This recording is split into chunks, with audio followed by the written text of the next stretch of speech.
Now, I talked about smart growth. There's a whole lot more behind all this than just those two words. And to explain that to us, we've asked Michael Shaw, Freedom Advocates, to come tonight and tell us about this thing called Globalism and Agenda 21 and so forth.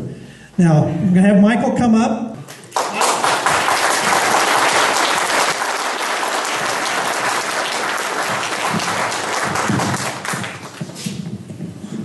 Well, thank you very much.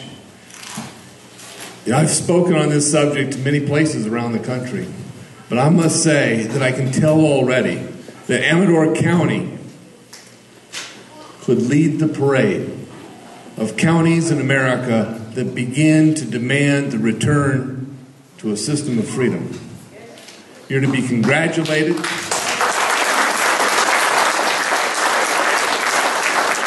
Your Board of Supervisors in Amador County has done the right thing by passing on the extension of the ICLEI contract. You'll know what that means by the time I finish this conversation.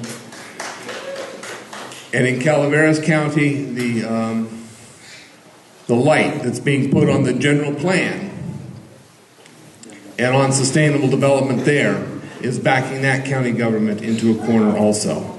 Now, the Sierras are not the only place across the country where the revival of Americanism is beginning, but you certainly are in the leading crowd. I want to describe for you tonight what globalism is, what sustainable development really means, and if I succeed, you'll feel a lot stronger in how it is that you would approach these issues with conviction, knowledge, and a confidence that you can victor.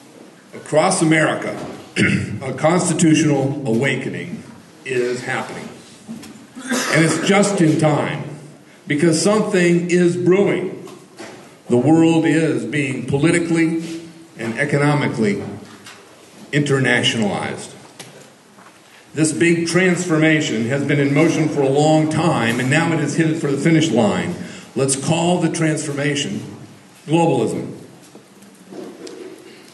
After I discuss some of the major tentacles of modern globalism, I will focus on the program called Agenda 21, referred to locally as Sustainable Development, Sustainability, Sustainable or Livable Communities.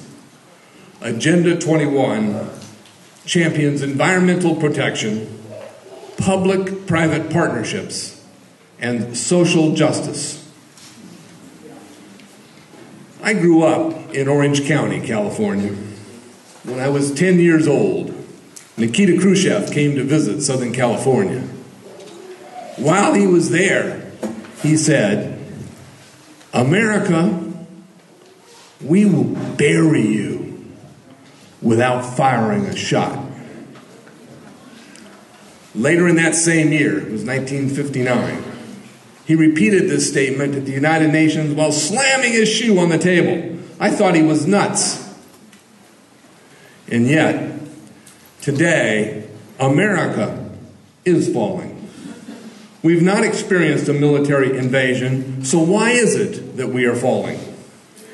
What is it that Khrushchev knew that Americans have not yet figured out or acknowledged? Private property is under attack. Americans no longer feel confident that the government secures the protection of their property. Instead, policies are being implemented through our American government which actually attack the idea of private property. Globalist philosophy has swarmed all branches and all levels of American government. Is there a connection between globalism and the loss of our rights? Our leaders, who are working for their own seat at the international table, have convoluted the interpretation of the American Constitution. At the core, these people seek to negate the political recognition of every individual's unalienable rights. That is, one's natural right to life, liberty, and the use and enjoyment of their property. There is a massive fifth column operating throughout our government. supported by a huge and well-funded network of non-governmental organizations, so-called NGOs, that work at the local level to advance the global policies. NGOs are organizations that are accredited by the United Nations for purposes of implementing Agenda 21, Sustainable Development. Increasingly, the lands across America are being put off limits to people as we are increasingly enforced into high-density, so-called smart growth communities. Elected officials in most communities make this possible by accepting the bogus sustainability consensus. Now, the American Wildlands Network may look or sound benign, but what you will discover are vast expanses of land taken from the people and locked up from any use. These are interconnecting corridors that are designed to limit or block passage while the animals roam freely. The Wildlands Network is designed to take control of the land across America. Power is being centralized and exercised over all of us. As you will see later, these expanses and corridors are throughout the country. The creation of these corridors is now coming into formation, facilitated by the process of public-private partnerships. Once, these were called economic fascism. And before that, public-private partnership was called corporatism by Benito Mussolini. These partnerships have been in formation for decades. Now, what I'm going to do tonight is first define and illustrate how globalism works to sublimate the foundation of the American experiment. 2, talk about how this sublimation is planned to occur through the implementation of a global to local action plan called Agenda 21, meaning the agenda for the 21st century, which I will describe in some detail. Then I will give illustrations of how Agenda 21 plays out in your neighborhoods, cities, and landscapes. Finally, I will suggest what it is that you can do in your own neighborhood to further expose and ultimately reverse this anti-American curse that is destroying Alameda County, the Sierra foothills, and all of America. Now, the battlefield for the modern world war is over the political recognition of unalienable rights. For example, judicial recognition and protection of the right to the use and enjoyment of property has been largely abandoned.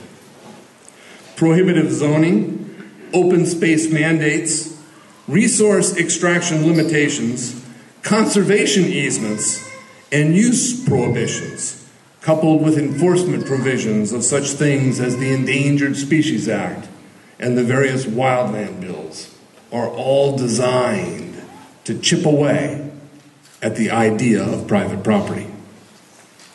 The Endangered Species Act often nullifies a landowner's natural right to the beneficial use of property.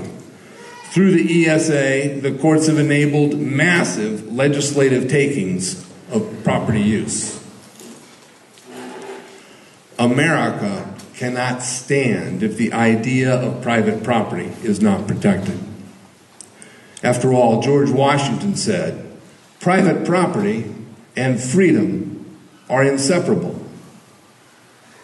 And yet, the United Nations' position on individual land ownership is clearly the opposite. Land is to be held or controlled by government and its partners, not by individuals. There is an organized globalist assault on the individual and upon the system of government that supports individual rights. The 20th century has seen a continuum of action designed to lead us to where we are now and to where it is that we are headed. Through the formation of the United Nations and the internationalist organizations including the World Bank, the World Trade Organization, and the Bank of International Settlements, an infrastructure for centralized world government has been established. We are now, today, within the grasp of global governance. Today, this is euphemistically referred to as change. Obama may seek to pound the final nail. But why has individual liberty and national sovereignty so steadily eroded? One reason is that both political parties have supported nationalized education policies, and increasingly that has increasingly indoctrinated our youth into accepting global citizenship. Both parties have supported new economics, that is, public-private partnerships in replacement of free enterprise. And both parties are advancing social justice in replacement of equal justice. Until recently, when the federal government got off track, most Americans thought we could simply throw the bums out and elect the other party. But that is no longer working. Both parties have spent America to the verge of dollar oblivion. Both support essential tenets of globalism, meaning they both support the United Nations Action Plan for World Government through Agenda 21, Sustainable Development.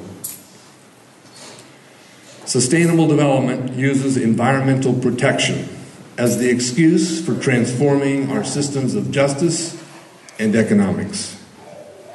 So what is Agenda 21? Well, Agenda 21 is a document. It's not a theory. It's a document that outlines the implementation of sustainable development, which is a comprehensive plan, that's their words, for the recreation of society and the remake of man.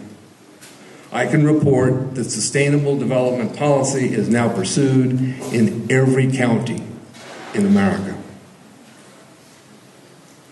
We can see from this webpage from the United Nations, sustainable development and Agenda 21 fit under their banner. Agenda 21, according to the United Nations, is a comprehensive plan of action to be taken globally, nationally, and locally by organizations of the United Nations systems, governments, and major groups in every area in which human impact on the environment. That includes breathing air out of your lungs. The Commission on Sustainable Development was created in December of 1992 to ensure effective follow-up of UNCED, to monitor and report on the implementation of agreements at the local, national, regional, and international levels. Agenda 21 is the modern battlefield over future political economics and more. Despite its appearance as an environmental movement, Agenda 21 incorporates decades of UN world governance policies. Agenda 21 was written for and disseminated at the 1992 Earth Summit held in Rio de Janeiro. 178 nations signed on to this UN plan, including the United States.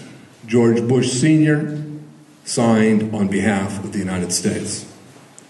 The last 4 presidents have made implementation of Agenda 21 the quiet cornerstone of their administrations.